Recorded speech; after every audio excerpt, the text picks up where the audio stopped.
खोट्याचा नायटा कराल तर तुमच्यावर बुमरँग होईल। दिशा प्रकरणावर उद्धव ठाकरेंचा सत्ताधाऱ्यांना इशारा। प्रकरणाशी संबंध नसल्याचं केलं स्पष्ट।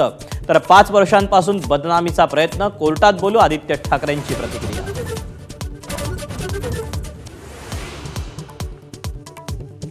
पार्टीच्या वेळी दिशा सालियनच्या फ्लॅटवर आदित्य ठाकरे हजर असल्याचे डिजिटल पुरावे।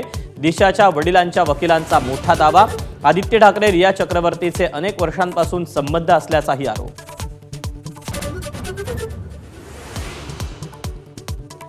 दिशा सालियन प्रकरणावरून विधानसभेत गदारोळ। दिशाच्या वडिलांनी आरोप केलेल्यांना अटक करण्याची नितेश राणेंची मागणी। एसआयटी चौकशी कधी पूर्ण होणार, भाजप आमदार अमित साटम यांचा सवाल।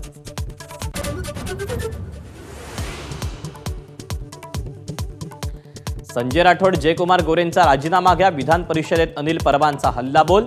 तर उद्धव ठाकरेंना विचारा, राठोडांना का क्लीन चिट दिली, चित्रा वाघ यांचा पलटवार।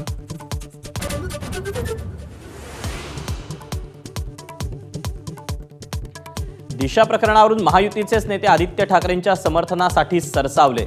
संजय गायकवाड, मुनगंटीवार, मिटकरींचं नितेश राणेंपेक्षा वेगळं मत। तर रामदास आठवलेंकडूनही आदित्य ठाकरेंना क्लीन चिट।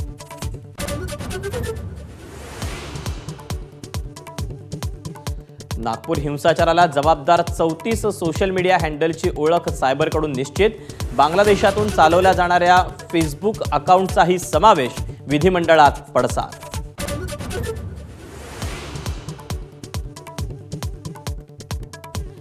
नागपूरमध्ये 2 पोलीस स्टेशन हद्दीतली संचारबंदी पूर्णपणे उठवली। काही भागात 4 तास शिथिलता, पण हिंसाचार झालेल्या भागातील पोलीस स्टेशनमध्ये संचारबंदी कायम। ज्येष्ठ शिल्पकार राम सुतार यांना महाराष्ट्र भूषण पुरस्कार जाहीर। मुख्यमंत्री देवेंद्र फडणवीस यांची विधानसभेमध्ये घोषणा।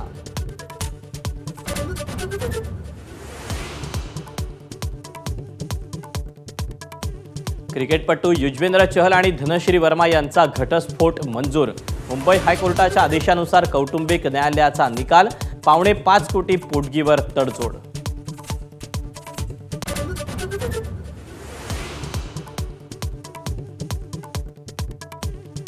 आयपीएलमध्ये चेंडूच्या लकाकीसाठी लाळेचा वापर करण्यास बीसीसीआयची परवानगी।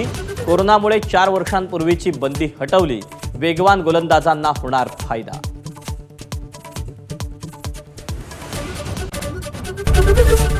एबीपी माझा, उघडा डोळे बघा नीट।